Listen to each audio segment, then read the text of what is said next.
क्यों दिल्ली की काया पलट करने वाली है सीएम रेखा गुप्ता? क्यों करना चाहती है वो सदर बाजार और चांदनी चौक को शिफ्ट? अभी हाल ही में खबर आई है कि दिल्ली की सीएम रेखा गुप्ता सदर बाजार और चांदनी चौक को शिफ्ट करने की प्लानिंग कर रही है। सदर बाजार और चांदनी चौक सिर्फ आम मार्केट नहीं है, दिल्ली की पहचान है।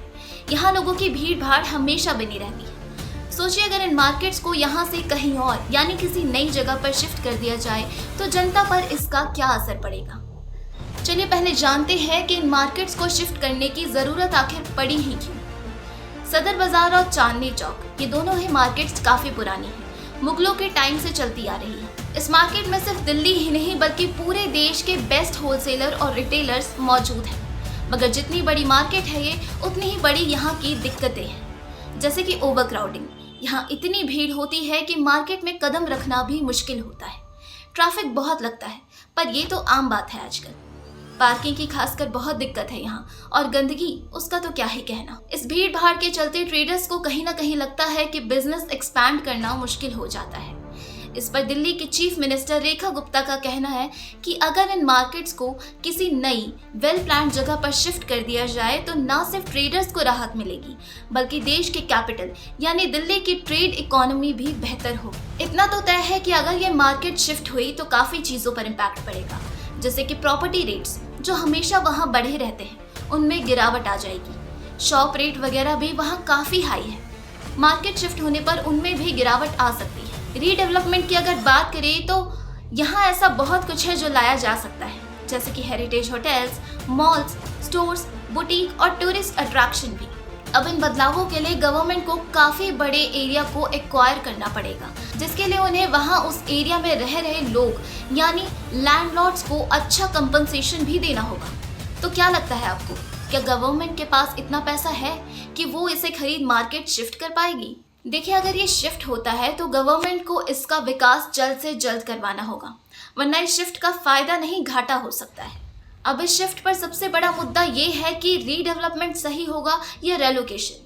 अभी कुछ सालों में गवर्नमेंट ने चांदनी चौक मार्केट में काफी चेंजेस किए हैं, जैसे underground electrical wires, CCTV camera, modern washroom और भी बहुत कुछ। मगर इन बदलाव से भी दिक्कतें पूरी तरह से सॉल्व नहीं हुई है। ट्रेडर्स की अगर सुने तो उनका कहना है कि बिजनेस एक्सपैंड करने के लिए स्पेस चाहिए, और क्योंकि ये पुरानी जगह है तो यहाँ तो स्पेस मिलने से रहा। अब इसका एक ही उपाय है और वो है रेलोकेशन। इसमें मार्केट को पूरी तरह से एक नई जगह पर शिफ्ट करना होगा। अगर हम ट्रेडर्स और इन्वेस्टर्स की अपॉर्चुनिटी के बारे में बात करें तो यहाँ इन्वेस्टमेंट का काफी अच्छा मौका मिल सकता है। चांदनी चौक और सदर बाजार के खाली जगहों पर malls, food court, heritage hotel और आर्ट गैलरी जैसे प्रोजेक्ट आ सकते हैं। दिल्ली गवर्नमेंट इन मार्केट्स को टूरिस्ट पॉइंट बनाना चाह रही है, तो कहीं ना कहीं इन्वेस्टर्स के लिए यहाँ फ्यूचर अपॉर्चुनिटी नजर आती है।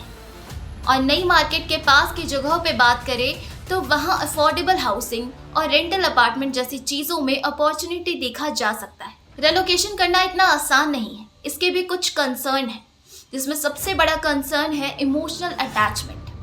कई ट्रेडर्स वहाँ सदियों से अपना बिजनेस कर रहे हैं, वहाँ उनके कस्टमर्स तक बने हुए हैं। एक नई जगह पर जाकर सब कुछ दोबारा जमाना इतना आसान नहीं होता, इसमें बिजनेस का भी काफी लॉस होता है। नई जगह पर मार्केट शिफ्ट करने में टाइम और इन्वेस्टमेंट दोनों लगेगा, और अगर प्लानिंग में जरा भी गड़बड़ी हुई तो हो सकता है कि कुछ सालों में नई मार्केट की भी वही दशा हो, और तब सबसे ज्यादा अफसोस हेरिटेज लॉस का होगा। ये मार्केट महज मार्केट नहीं, हेरिटेज वैल्यू का एक बहुत बड़ा हिस्सा है। अगर ये मार्केट हटी तो हेरिटेज वैल्यू ही नहीं, टूरिज्म पर भी इसका बहुत बड़ा असर पड़ सकता है।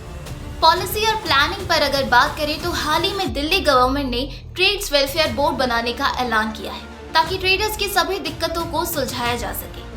रेलोकेशन में government transparent land acquisition policy लाना चाहती है, फेयर कंपनसेशन के साथ रिहेबिटेशन भी कराना चाहती है। और इतना ही नहीं, गवर्नमेंट चाहती है कि मॉडर्न टेक्नोलॉजी और इंफ्रास्ट्रक्चर पर भी काम किया जाए और हेरिटेज कंजर्वेशन के लिए भी बेहतर प्रोजेक्ट लाई जाए। ट्रेडर्स और इन्वेस्टर्स एक्टिवली इसमें पार्टिसिपेट करें। ये बदलाव इतना आसान नहीं होगा। अब ये तो समय ही बताएगा कि इस बदलाव से रिस्क खड़ा होता है या फिर ये बदलाव देश को ग्रोथ की ओर ले जाता है। इस बदलाव की खबर से देश की जनता खुश है या ना खुश, कमेंट कर हमें अपने विचार जरूर बताएं। धन्यवाद।